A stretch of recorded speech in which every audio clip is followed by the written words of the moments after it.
आप सबके इस गुरु माता पिता को प्रणाम करता हूं और बच्चों आपको बहुत सारा लाड प्यार और सभी लोगों को सुबह की राम राम।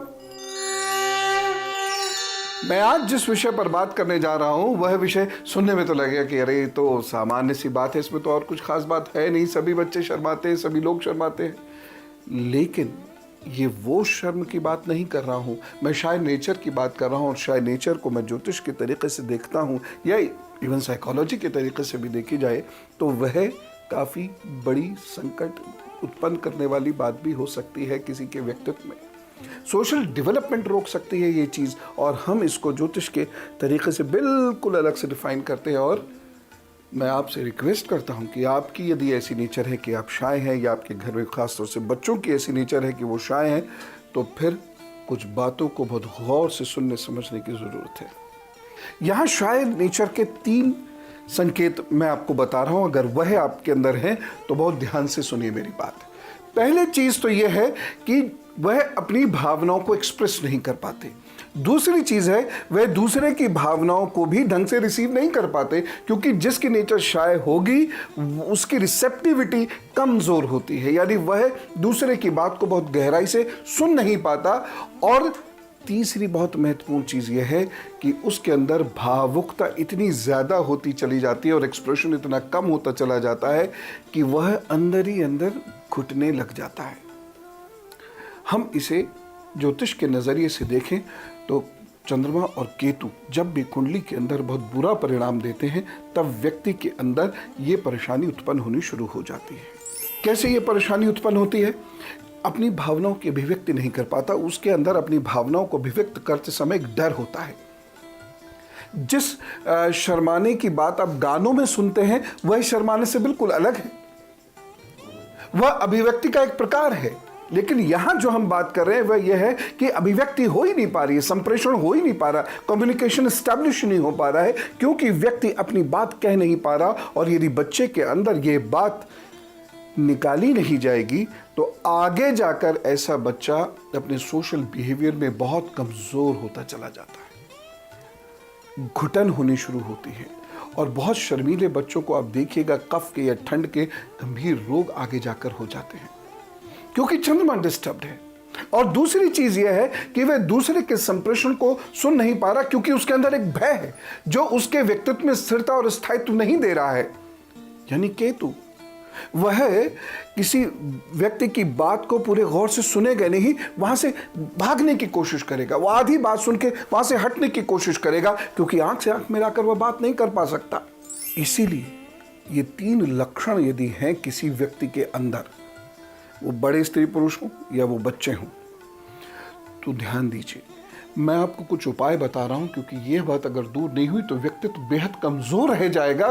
कमजोर रह जाए उसमें ऐसी कोई समस्या की बात नहीं है, लेकिन मानसिक रूप से ये कोई बीमारी उत्पन्न कर सकता है। ये सामान्यतः जिसे हम शर्मीलापन कहते हैं, शायनेस बोल देते हैं, और इसको बहुत आराम से हम ले लेते हैं। ये बड़ी भारी समस्या है। इस समस्या के कुछ कारणों पर प्रकाश डालना चाहता हूं। इस प्रकाश को जरा देखिएगा।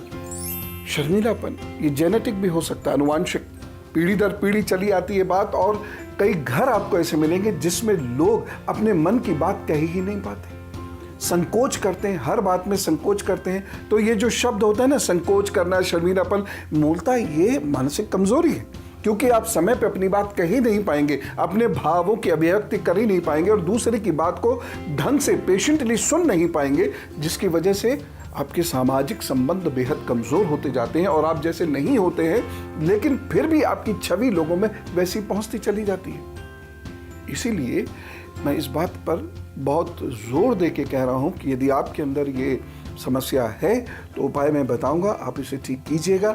बच्चों के अंदर खास तौर से आपके घर की ये समस्या है तो इस समस्या से निजात पाना ही होगा, अन्यथा आपका सोशल एडजस्टमेंट धीरे धीरे धीरे धीरे कमज़ोर होता चला जाएगा।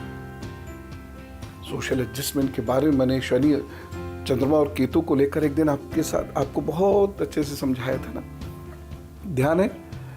और आपको ये पता था कि कहीं भी किसी व्यक्ति के व्यक्तित्व में यदि सोशल एडजस्टमेंट वीक है तो वो आगे जाकर किन किन मनोविकारों का शिकार हो सकता है। इस पर और डिटेल से बात करेंगे।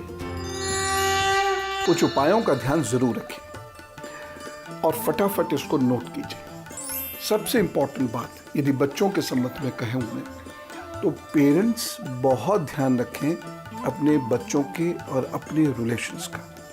जिन पेरेंट्स के उनके बच्चों के साथ रिलेशंस अच्छे नहीं होते, जो पेरेंट्स अपने बच्चों के लिए सदा एक इंस्ट्रक्टर की तरह से ही होते हैं, एक ट्रेनर की तरह से ही रहते हैं और उनके आपस में फ्रेंडली रिलेशंस नहीं होते हैं, या मैं बहुत स्पष्ट रूप से कहूँ, यदि बच्चे और माता पिता आपस में एक दूसरे के साथ अपने इमोशंस को एक्सचेंज नहीं कर सकते, अपने भावों को एक दूसरे को नहीं बता सकते, उस घर के बच्चों के अंदर भावनात्मक समस्याएं उत्पन्न होती चली जाती हैं और धीरे धीरे ये बच्चे किसी और के साथ इंटरेक्ट करने से, मिलने जुलने से बचने लग जाते हैं और इनके अंदर कुछ मानसिक विकार उत्पन्न होते चले जाते हैं। इसमें जो सबसे बड़ी भूमिका है वह है माँ की। हम चंद्रमा को मजबूत सदा माँ से करते हैं।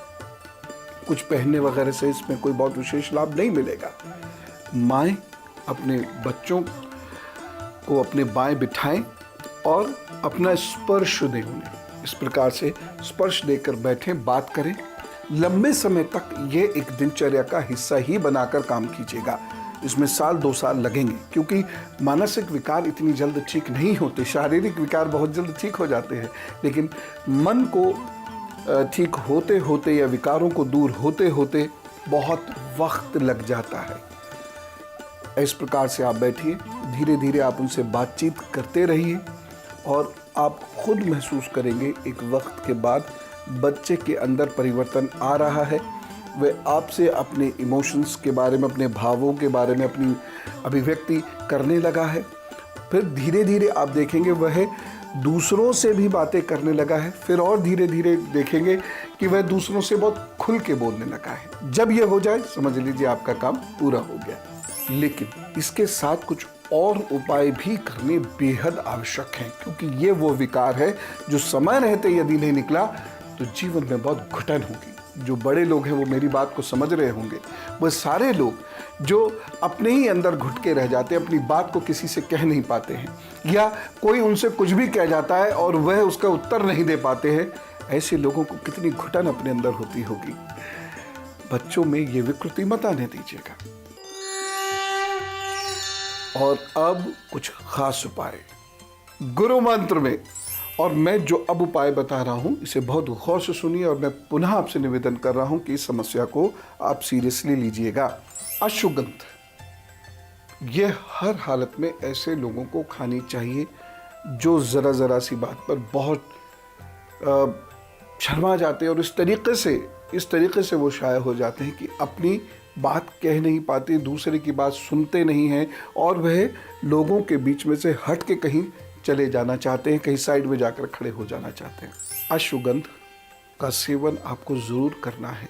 साथ ही साथ सुबह सुबह आंवले का सेवन ज़रूर करना, किसी भी रूप में आप कर लीजिएगा। हाँ, कोई पेट की विशेष दिक्कत हो या आंवले से आपको कोई कष्ट रहता हो तो अलग बात है, लेकिन आंवले का सेवन करिएगा।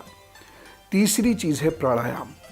जो लोग गहरी सांस लेते हैं छोड़ते हैं, आपको इसको सीखना होगा।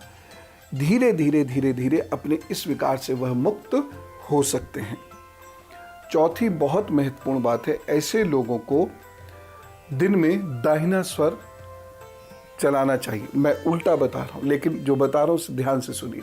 दिन में अनेक बार केवल दाहिने नथने से गहरी सांस लीजिए, धीरे धीरे और गहरी सांस छोड़िए। इससे आपके अंदर ओज आना प्रारंभ होगा और जो आपका पिंगला नाड़ी का हिस्सा है यानी सूर्य, वह मजबूत होगा। तो जो चंद्र ने आपको डेफिशिएंसीज दी हैं, कमजोरियां, कमियां दी हैं, वह धीरे धीरे दूर होनी शुरू हो जाएगी। ऐसे लोगों को तांबे का कड़ा अवश्य पहनना चाहिए और साथ ही साथ पीले फूल घर में अवश्य उगाने चाहिए स्वयं, अथवा पीले फूलों से अपने इष्ट का पूजा वंदन नियमित रूप से करना चाहिए। तब जाकर इस समस्या का निदान होता है। लेकिन होता ज़रूर है, बस आप इसे महज एक सामान्य सी बात मानकर या सामान्य सा पर्सनैलिटी ट्रेट मानकर मत लीजिए। ये एक गंभीर मुद्दा हो सकता है। आप खूब खुश रहे और आपकी अभिव्यक्ति बहुत अच्छी हो, जिससे कि आपको सफलता जल्दी जल्दी मिले। इसी कामना के साथ चलो, राम राम, नमस्कार।